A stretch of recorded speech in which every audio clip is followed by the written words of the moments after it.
हमारे पूर्वज, हमारे बड़े बाप दादा हिंदू धर्म छोड़ के मुसलमान हो गए थे। क्यों मुसलमान हुए थे? हर वो आदमी जो हिंदू धर्म को पढ़ा है, हिंदू धर्म के बारे में जानता है, कुछ भी जानता है, एक आध किताब भी अगर पढ़ा होगा तो वो समझ लेगा कि हिंदू धर्म क्यों छोड़ देना चाहिए। मेरी बहुत सारी वीडियो आ चुकी है, मैं फिर आपके सामने कुछ पढ़ रहा हूँ। आप देखें ज़रा कि क्या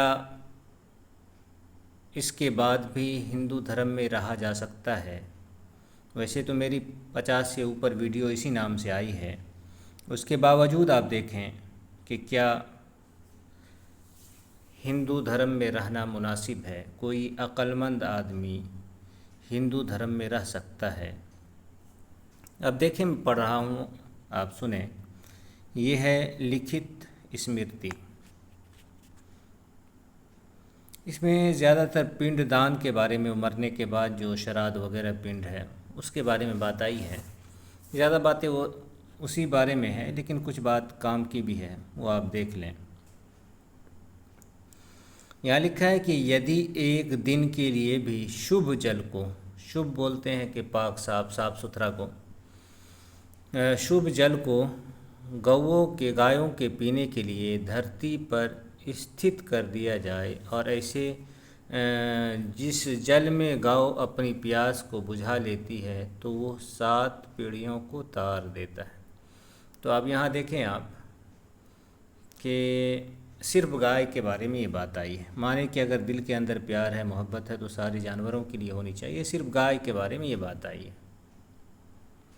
तो आप जानते हैं कि गाय इनके यहाँ देवी है, इनका जो है भगवान है, ये जो पूजा करते हैं गाय की, तो इस कारण से ये बात आई है। लेकिन ये देखना है कि एक दिन आदमी कुछ करे ना करे, एक दिन अगर गाय को पानी पिला दे तो इसके 7, क्या बोलते हैं, 7 पीढ़ियों को तार देता। अब ये तार देना का क्या है कि दुनिया में उसको एकदम माल दौलत से भर दिया जाता है, या फिर जो है मरने के बाद उसको शुभ गति मिलती है। तो आप देखें कि इस धरती पर अगर आप देखें, अभी अगर आप सर्वे कर लें, देख लें, तो गाय पालने वाले ज़्यादातर लोग शूद्र समाज के हैं, जिसको हिंदू धर्म में जानवरों के बराबर मैंने दिखाया है कई वीडियो में, और मुख्तलिफ़ पुस्तकों से दिखाया है, महाभारत से दिखाया है कि एक शूद्र की जान की कीमत को कुत्ते और सूअर के बराबर माना गया है।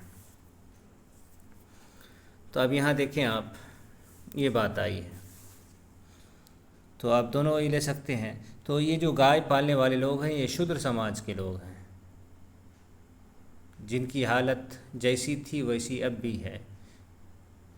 तो दुनिया में तो इन लोगों का कुछ नहीं बना गाय पालने से, और ज़्यादा मुसीबत सरकार इनके ऊपर डाल रही है। या गाय पालना है तो गाय पालने के बाद अगर गाय ऐसी हो गई कि अब वो बच्चा नहीं दे सकती है, ख़राब हो गई, तो आप उसको पूरी ज़िंदगी पालो। या गाय को बछड़ा हो गया तो उस बछड़ा को पूरी ज़िंदगी पालो, उसको बेच भी नहीं सकते हो। आज़ाद छोड़ दो तो किसानों के जो खेत में लगे हुए धान गेहूँ है, फसल है, उस सब को चर कर के बर्बाद कर दें। तो इस तरह से ये लोग पागल बनाए हुए हैं गाय के नाम पे, बछड़े के नाम पे। किसानों को बर्बाद कर रहे हैं, किसानों की मेहनत ख़त्म कर रहे हैं। ये तारा किसको जा रहा, कोई नहीं, इससे मतलब लोग बर्बाद ही हो रहे हैं। तो ये हुआ कि मरने के बाद जो है 7 पुश्त इनके, तो पुश्त तो बाद में होगा। तो खैर जो भी हो, ये तो आप देख ही सकते हैं, समझ ही सकते हैं कि इसमें कितना कुछ कहा गया है। लेकिन मुझको जो दिखाना है वो बात की चीज़ें दिखानी है।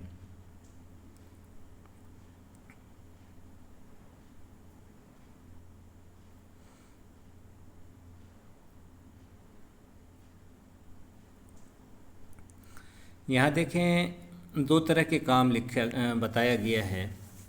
एक काम को कहते हैं पूर्त और दूसरे को कहते हैं ईष्ट।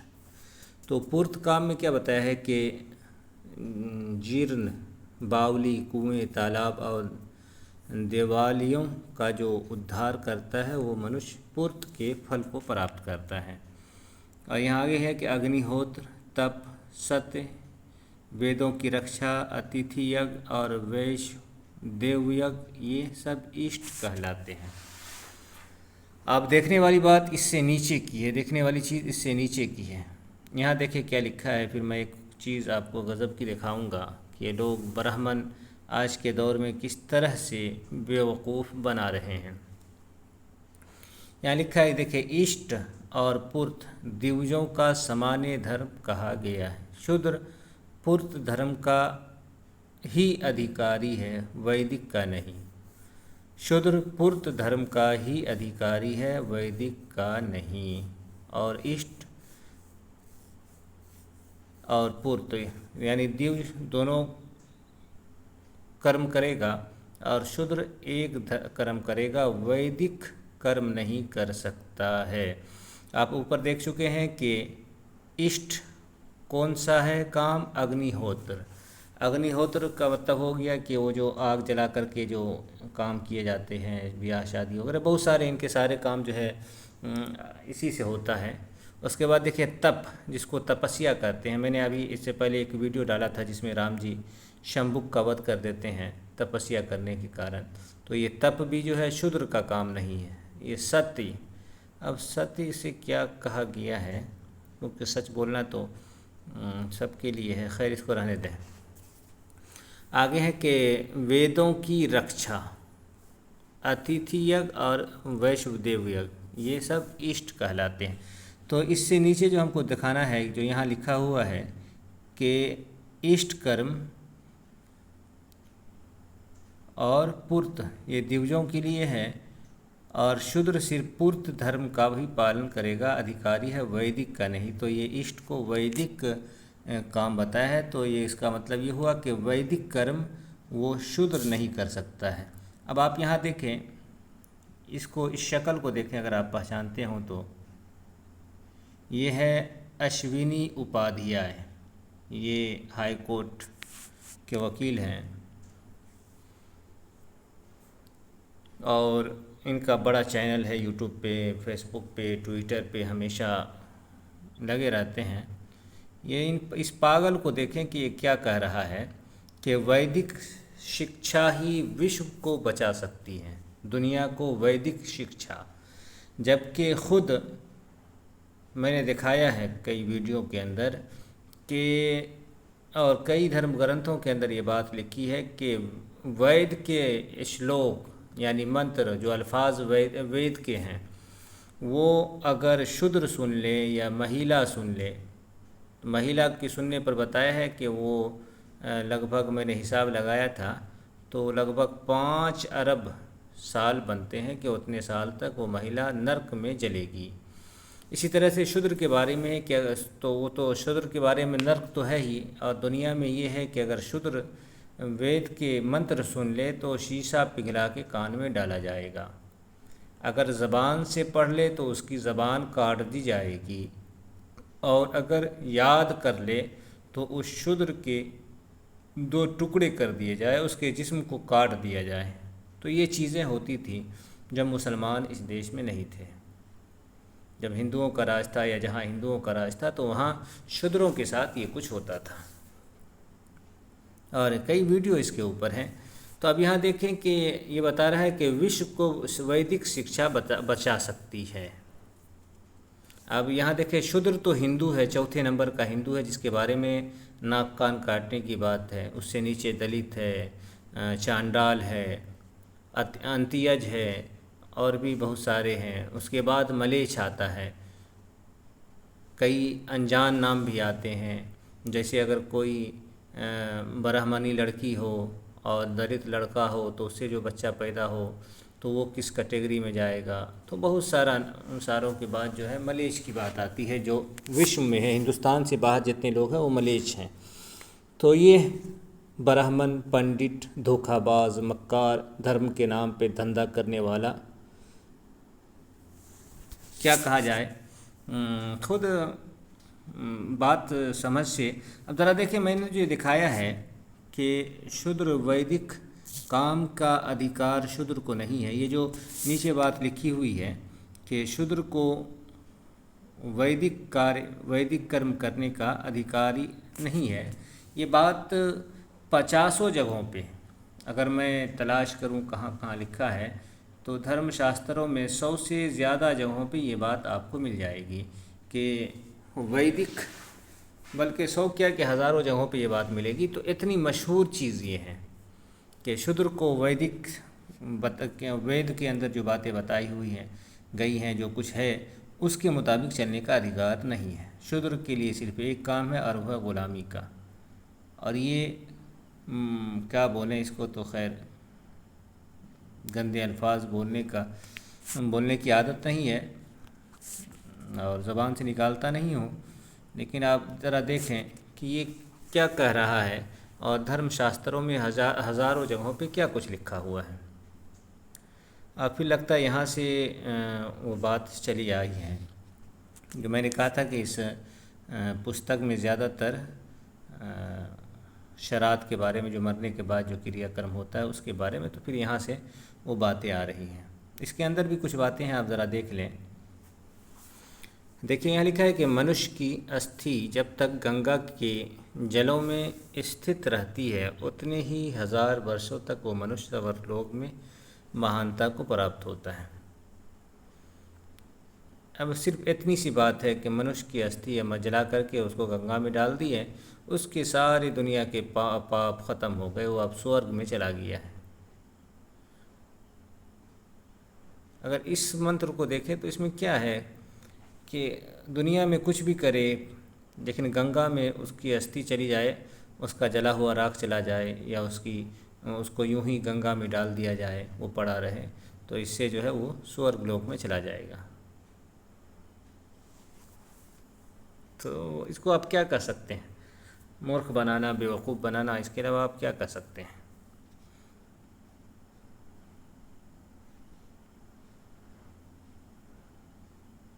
एक आग मंत्र और आप देख लें। यहाँ देखें लिखा है कि जिसके मरने पर 11वें दिन में विर्ष का उत्सर्ग किया जाता है वो परेत लोक से छूट जाता है और पितृलोक में चला जाता है। तो यहाँ ये बात बताई गई है कि मरने के बाद हिंदुओं के अनुसार कोई आदमी मरता है तो मरने के बाद वो परेत लोक में जाता है। फ़ौरन मरने के बाद परेत लोक कहते हैं, वो भूत जिसको बोलते हैं, हमारे यहाँ भूत प्रेत बोलते हैं। तो ये परेत लोक में, भूत के लोक में चला जाता है। मतलब ये हुआ कि वो इतने दिनों तक, कितना है, 11 दिन, हाँ 11 दिन तक वो भूत रहता है। उसके बाद फिर उसका जो है क्रियाक्रम होता है तो फिर वो पितृलोक में जाता है। पितृलोक हो गया कि जहाँ मुर्दे लोग रहते हैं वो वहाँ चला जाता है। आगे देखें कैसी कैसी बातें धर्मशास्त्र के अंदर, ये जो बातें हैं ये भी सैकड़ों जगहों पे लिखी हुई हैं। एक ही जैसी बातें लगभग सभी धार्मिक पुस्तकों में 2-4 जगह आपको ना तो एक जगह तो ज़रूर मिल जाएगी, हर पुस्तक के अंदर। महाभारत वगैरह में ज़्यादा जगहों पे मिल जाएगी। यहाँ लिखा है कि बहुत से पुत्रों की कामना करनी चाहिए, बहुत ज़्यादा पुत्रों की। यही वजह है कि आप देखेंगे रामराज के अंदर, जो रामराज की बारे में बात लिखी हुई है कि रामराज में हर आदमी को हज़ारों बच्चे हुआ करते थे।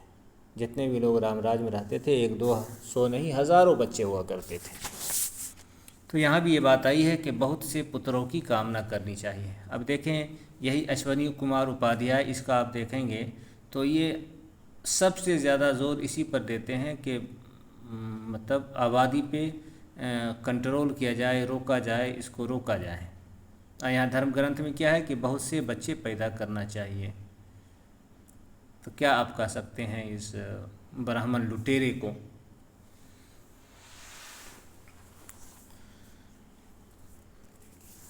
पहले ये होता था कि ज़्यादा बच्चा हो तो ब्राह्मण की ज़्यादा कमाई होती थी। अब लोग ब्राह्मण भी ढेर सारे काम करने लगे हैं, वकील बन रहे हैं, तो ये है, जज बने हुए हैं सारे, तो इनके पास पैसों की कमी है नहीं और मंदिर है ही, जगह जगह आमदनी आ रही है, तो अब उसकी ज़रूरत नहीं है। यहाँ लिखा है कि हो सकता है उनमें से कोई एक गया चला जाए, कोई एक अश्वमेध यज्ञ से यजन करे और कोई एक नील वृक्ष का उत्सर्ग करे। तो ये सब काम है कि अगर बिगड़ भी गया तो कोई ना कोई ज़्यादा बच्चे रहेंगे, तो अगर बिगड़ भी गए तो कोई ना कोई एक बच्चा सही रहेगा, तो उससे बाप के नर्क से स्वर्ग को पहुंच जाएंगे। अब ये देखें क्या लिखा है, अब ज़रा देखें क्या है कि गया के अंदर जिन किन्हीं के नाम से पिंड देवे, यदि वे नर्क में स्थित है तो स्वर्ग में चले जाते हैं, यदि स्वर्ग में स्थित है तो मोक्ष को पा लेते हैं। तो अब ज़रा देखें कि गया पहुंच करके कोई ये काम कर ले, गया बिहार के किनारे पर है और एक समझिए कि जहाँ हिंदू धर्म की आप कह लें कि सीमा है, वहीं तक हिंदू धर्म गया तक ही। इस इलाके में अगर आप देखें तो गया एक बॉर्डर बना हुआ है, और गया से उधर उत्तर ले लें तो उधर अगर उसके इलाके को ले लें तो वो इलाका आता है हिंदू धर्म में वो जिसको भारतवर्ष कहते हैं, जिसको कर्म भूमि कहते हैं, कि जहाँ कर्म करने से कर्म का फल मिलता है। उसके बाहर अगर कहीं कर्म करेंगे, जैसे बिहार, गया के अंदर जो बिहार की धरती हो गई है वो सारी धरती अपवित्र है। मैंने दिखाया वीडियो के अंदर धर्मशास्त्र से कि अगर कोई बिहार के उस हिस्से में भी चला जाए तो जाते ही अपवित्र हो जाएगा, नापाक हो जाएगा, उसको फिर प्रायश्चित करना होगा। बिहार, बंगाल, उसके बाद जितने इलाके हैं, तो इस तरह की बातें हैं। तो यहाँ ये बात आई है, आप ज़रा देखें, इस पर भी ध्यान दें कि गया जाए और गया जाने के बाद पिंड दान करे, मरने के बाद जो वो रस्म है, कुछ करना पड़ता है, आप देख सकते हैं वो हलवा उलवा बना करके आगे में रख लेता है। तो इसके करने से क्या है कि अगर उसका मुर्दा मरा हुआ बाप दुनिया भर में दिन पाप करके गया हो पूरी ज़िंदगी, तो वो पाप करने के बाद भी सिर्फ गया में जाने से वो नर्क से निकल के स्वर्ग में चला जाएगा। कितना आसान है, कितना ब्राह्मण आराम से बखूब। अगर आप देखें ना, इन सारी बातों में जो चीज़ ज़्यादा गौर करने की है वो ये है कि ब्राह्मण बड़ा बड़ा लोभ देता है। उसके पीछे ये होता है कि हर जगह अपना मूर्ति बना दिया है, आदमी बैठा दिया है, ब्राह्मण को बैठा दिया। कोई पिंडदान ब्राह्मण के अलावा नहीं कर सकता है। कोई भी मरे, पिंडदान हो, श्राद्ध हो, जितना भी हो, गंगा स्नान हो, जितनी भी पूजा पाठ हो, ब्राह्मण की सिवा कुछ नहीं कर सकता है। ब्राह्मण को पैसा चाहिए, आप 10 रुपये दे, वो आपको स्वर्ग से ऊपर इंद्रलोक वो भी दे देगा 10 रुपये में, आप उसको बस देते रहिए। तो यही है कि ब्राह्मण इतना बड़ा बड़ा लालच दिया है कि लोग दे और उसको फ़ौरन स्वर्ग में पहुंचा दे। तो यही चीज़ आपको हर जगह मिलेगी। फिर आप नीचे देखें कि वही पिंडदान के बारे में है, कैसे करना है, श्राद्ध कैसे करना है, तो चीज़ें नीचे बहुत दूर तक गई हैं। और भी नीचे बातें हैं, वो अगली वीडियो में हम दिखाएंगे कि ये ब्राह्मण किस तरह से बेवकूफ़ बना रहे हैं। तो ये अब उनका नियम है, नीचे नियम बताया गया है कि किस तरह से श्राद्ध का क्या नियम है, क्या करना है, ना करना है। तो इसको रहने देते हैं। यहाँ एक चीज़ देखते हैं, ये